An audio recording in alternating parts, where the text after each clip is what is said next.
Welcome back to the channel everyone. कैसे हैं आप सब? आई होप सब लोग बहुत बढ़िया से होंगे। तो गाइज आज हम एक नई वीडियो स्टार्ट करने वाले हैं जिसमें हम मल्टीपल सेविंग अकाउंट्स यानी आपके अगर एक से ज्यादा सेविंग अकाउंट्स हैं तो उनके क्या क्या डिसएडवांटेजेस हैं वो आज की वीडियो में हम लोग देखने वाले हैं। देखिए ऐसा होता है, कई लोग ऐसा सोचते हैं कि हमारे पास बहुत ज्यादा सेविंग अकाउंट्स हैं तो उसका हमें फायदा हो रहा है। देखिए फायदा होता है लेकिन फायदे से कहीं ज्यादा उस चीज के हमारे पास नुकसान होते हैं। जैसे सबसे बड़ा जो हमारे पास नुकसान है वो क्या है? Bad civil record. जी हाँ, आपका जो सिविल रिकॉर्ड होता है, अब कई लोग पछताते हैं, देखते हैं कि हमारा जो सिविल है वो खराब हो गया है, रीजन उन्हें पता नहीं होता। ठीक है, तो जो सिविल है, सिविल आपका खराब हो जाता है अगर आपके कई सारे सेविंग अकाउंट हैं तो, क्योंकि कई सारे सेविंग अकाउंट्स को मेंटेन करना मुश्किल हो जाता है। रीजन बीइंग, जैसे कुछ एक अकाउंट्स हमारे ऐसे होते हैं जो पड़े पड़े इनएक्टिव हो जाते हैं, उनमें मिनिमम बैलेंस तक हम मेंटेन नहीं कर पाते। क्लियर? कुछ एक अकाउंट्स ऐसे होते हैं जिसमें मिनिमम बैलेंस जो है वो भी हम मेंटेन्ड नहीं कर पाते हैं, इस वजह से वो अकाउंट एक टाइम पे जाके क्या हो जाते हैं? इनएक्टिव। और इनके इनएक्टिव होने की वजह से हमारा जो सिविल होता है, सिविल रिकॉर्ड खराब हो जाता है। Clear everyone? नाउ नेक्स्ट हम देखेंगे एक्स्ट्रा चार्जेस। देखिए जो सिबिल खराब होता है that is a different thing, लेकिन उसके अलावा आउट ऑफ पॉकेट हमारे बहुत सारे चार्जेस लग जाते हैं। आउट ऑफ पॉकेट बहुत सारे हमें चार्जेस जो हैं वो भी पे करने पड़ते हैं। जैसे कि फर्स्ट ऑफ ऑल मैं बात करूं मेंटेनेंस चार्जेस। आप लोगों को पता है जितने भी आपके सेविंग अकाउंट होंगे सबके मेंटेनेंस चार्जेस जो है वो कौन डिडक्ट करता है? बैंक डिडक्ट करता है। ठीक है, बैंक सभी के मेंटेनेंस चार्जेस डिडक्ट करता है। Clear everyone? तो यहाँ पे ये क्या है, जितने भी सेविंग अकाउंट होंगे, फॉर एग्जाम्पल आपके पास 5 सेविंग अकाउंट है। ठीक है, XYZUV, ये 5 बैंक हैं, पांचों के अंदर आपके सेविंग अकाउंट है, तो पांचों आपके एक्स्ट्रा चार्जेस ये डिडक्ट करेंगे ना। मेंटेनेंस चार्जेस भी पांचों लेंगे, SMS चार्जेस भी ये पांचों लेंगे, डेबिट कार्ड के जो चार्जेस हैं ये भी पांचों अलग अलग डिडक्ट करेंगे, और मिनिमम बैलेंस भी सब में रखना जरूरी है। मेरी बात समझ में आई? देखिए सभी को अलग आपने मेंटेनेंस चार्जेस पे किए, सभी को अलग आपने SMS चार्जेस पे किए, सभी को अलग डेबिट चार्जेस आपने पे किए, जो डेबिट कार्ड के ऊपर चार्जेस लगते हैं, तो ये सभी चार्जेस कहीं ना कहीं आपके 5 टाइम्स हो गए। ये सभी चार्जेस आपके कितने हो गए? 5 टाइम्स हो गए। अब हम लोग क्या करते हैं, सिर्फ एक इग्नोरेंस कर देते हैं कि ठीक है यार खाता खुला हुआ है, कोई दिक्कत नहीं है, पढ़ा रहे। नहीं, ऐसा नहीं करना। आपका अगर खाता खुला हुआ है, आप उसे यूज नहीं करें तो आप उसे बंद करवा दीजिए। अदरवाइज ये वाले चार्जेस जो हैं ये तो लगते रहेंगे। ठीक है, और एक टाइम पे जब उसमें मिनिमम बैलेंस ही नहीं बचेगा, बैलेंस खत्म हो जाएगा, तो वो अकाउंट इनएक्टिव हो जाएगा और फिर जाके वो आपकी सिविल रिपोर्ट को इफेक्ट करेगा। मेरी बात समझे आप लोग? ठीक है, नेक्स्ट। नेक्स्ट अगर मैं बात करूं तो देखिए क्या लिखा है, for not maintaining minimum balance in accounts, उसके भी आपके पास चार्जेस लगते हैं। यानी कि अगर आप मिनिमम बैलेंस अपने अकाउंट में मेंटेन नहीं करते हैं तो उसके भी चार्जेस लगेंगे। देखिए अब यहाँ पे 5 खाते हैं, किसी में आपके पास 2,000 है, किसी में 5,000 है, किसी में 15,000 है, किसी में 8,000 है, किसी में 20,000 है। ठीक है, तो अब इन तीनों खातों के अंदर क्या है, मिनिमम बैलेंस 10,000 से कम है, इन तीनों में चार्जेस लगेंगे। लेकिन यही अगर आपके पास एक खाता होता या 2 खाते होते तो वहां पे आपको मिनिमम बैलेंस जो है ऑलरेडी मेंटेन्ड है, तो आपको ये एक्स्ट्रा चार्जेस नहीं पे करने पड़ते। तो आपको इन चीजों का ध्यान रखना है। सिर्फ उन्हीं खातों को एग्जिस्टेंस में रखिए जो ऑपरेटिव है, नॉन ऑपरेटिव खातों को बंद कर दीजिए, अदरवाइज आपके खर्चे जो है वो कम होने की बजाय बढ़ जाएंगे। नेक्स्ट वन अगर मैं बात करूं, ITR जब हम फाइल करते हैं तो भी हमें बड़ी दिक्कत होती है। ठीक है, कई बार हम लोग क्या करते हैं कि अपने जो अकाउंट्स हैं, जो ऑपरेटिव अकाउंट्स हैं, सिर्फ उन्हीं की जानकारी देते हैं अपने CA को, अदर जो अकाउंट्स हैं उनकी जानकारी ही नहीं देते, उनके बारे में बताते नहीं है। लेकिन वैसे तो अब देखा जाए तो AIS में सारी डिटेल आने लग गई है।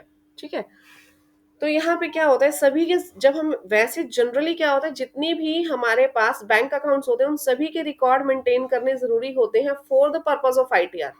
ITR के पर्पज से इन सभी के रिकॉर्ड मेंटेन करने क्या हो जाते हैं जी? जरूरी हो जाते हैं। नाउ तो जरूरी क्यों होते हैं? क्योंकि जितने भी बैंक अकाउंट्स हैं उसमें जितना इंटरेस्ट आया, जितनी भी हमारे पास ट्रांजेक्शन हुई, उन सभी ट्रांजेक्शन की डिटेल हमारे ITR के अंदर जानी चाहिए। अगर सभी ट्रांजेक्शन की डिटेल नहीं जाएगी तो कल को नोटिस आने के चांसेस बहुत ज्यादा बढ़ जाते हैं। लेकिन हम लोग इस चीज को इग्नोर कर देते हैं। अब आपके पास अगर 5 अकाउंट्स हैं, 5 अकाउंट्स हैं आपके पास, कौन से? Bank accounts. तो इन पांचों के पांचों अकाउंट्स की डिटेल देना, उनकी समरी देना आपके लिए जरूरी होता है। तो अब देखिए, आपका काम बढ़ जाएगा। आईटीआर के टाइम पे आपको पांचों बैंक्स के अंदर जाना पड़ेगा स्टेटमेंट कलेक्ट करने के लिए, उनकी इंटरेस्ट कैलकुलेशंस देखनी पड़ेंगी, उनके जो भी पैसा आया गया है वो सब आपको देखना पड़ेगा। तो जितने ज्यादा अकाउंट्स होंगे, कहीं ना कहीं बॉदरेशन उतनी ज्यादा हो जाएगी, और अगर सभी अकाउंट्स की डिटेल नहीं देंगे तो नोटिस आने के चांस बढ़ जाएंगे। तो इससे अच्छा ये ठीक है कि आप जो लिमिटेड अकाउंट्स हैं वही अपने रखिए, जो ऑपरेटिव अकाउंट्स हैं अदर नॉन ऑपरेटिव अकाउंट्स को बंद कर दीजिए, ज्यादा अकाउंट्स के चक्करों में ना पड़े, सेविंग अकाउंट लिमिटेड ही रखें। नेक्स्ट वन अगर मैं बात करूं, लॉस ऑफ इंटरेस्ट। अब कई लोग क्या करते हैं, अपने कई सेविंग अकाउंट बनवा लेते हैं। जैसे मैंने बताया, कोई भी एक पर्सन है ए, कितने सेविंग अकाउंट बोले थे मैंने उसको, XYZ UV, 5 सेविंग अकाउंट है, ठीक है, 5 बैंकों में। अब 5 बैंकों में जो सेविंग अकाउंट है वो क्या कर रहा है, मिनिमम बैलेंस सब में मेंटेन कर रहा है। इसमें 20,000 है, इसमें 50,000 है, इसमें 70,000 है, इसमें 45,000 है, इसमें 25,000 है। अब देखिए कितना सारा बैलेंस इसने जो है मिनिमम बैलेंस के तौर पे इन सभी खातों में रख दिया, बहुत ज्यादा बैलेंस रख दिया। अब जो इंटरेस्ट मिल रहा है इसे सेविंग अकाउंट पे कितने का मिल रहा है, 3 to 4% ओनली। इसे सिर्फ 3 से 4% का इंटरेस्ट मिलेगा सेविंग अकाउंट पे। But if I am talking about fixed deposit तो उसके ऊपर इंटरेस्ट है जी 7 से 8%।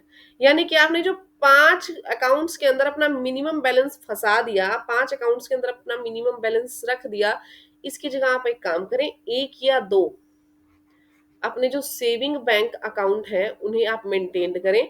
बाकी का पैसा आप अपनी एफडी में लगाइए, बाकी का पैसा आप अपनी एफडी में लगाइए। तो ये जो बाकी का पैसा एफडी में लगेगा, देखिए ना, उससे डबल आपके पास इंटरेस्ट मिला। यहाँ पे आपका ब्याज क्या हो गया, डबल हो गया। यहाँ 3 से 4% का इंटरेस्ट रेट था, यहाँ 7 से 8% का इंटरेस्ट है। तो कहीं ना कहीं आपको फायदा होगा अगर आप ज्यादा से ज्यादा फिक्स डिपॉजिट करवाएं as compare to saving account. आप सेविंग अकाउंट में पैसा रखने की बजाय फिक्स डिपॉजिट में अपना पैसा डालिए, ठीक है जी।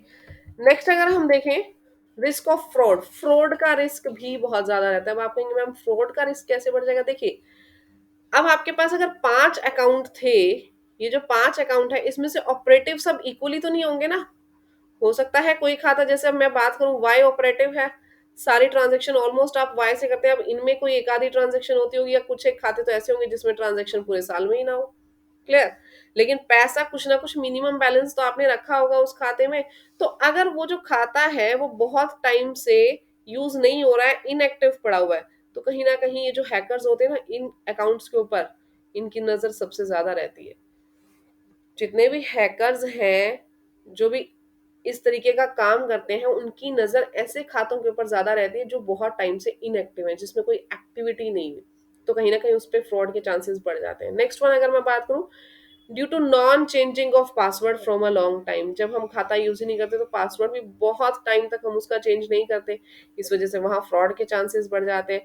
दूसरा, हमारे पास अगर बहुत ज्यादा बैंक अकाउंट्स हैं तो उनका जो रिकॉर्ड है उसको ट्रैक करना, उसको मेंटेन करना बहुत ज्यादा मुश्किल हो जाता है। तो कहीं ना कहीं आपको इस चीज का ध्यान रखना है कि अपने सेविंग अकाउंट्स के जो खाते हैं, पासवर्ड्स आप टाइम टू टाइम चेंज कीजिए, और ज्यादा टाइम के लिए इनएक्टिव मत रहिए, उसमें कोई ना कोई एक्टिविटी करते रहिए, अदरवाइज फ्रॉड का रिस्क भी बढ़ जाएगा। Clear everyone. तो ये जानकारी मैंने आपको दी सेविंग अकाउंट के बारे में। अगर आपको ये जानकारी अच्छी लगी हो तो प्लीज वीडियो को लाइक कीजिएगा, चैनल को सब्सक्राइब कीजिएगा। और हाँ, एक चीज का ध्यान रखिएगा, हर चीज के फायदे भी हैं, हर चीज के नुकसान भी हैं, लेकिन ध्यान रखना है कि limited number of saving accounts ही आप रखें, बहुत ज्यादा सेविंग अकाउंट्स को ना रखें। Thank you everyone, bye bye, take care.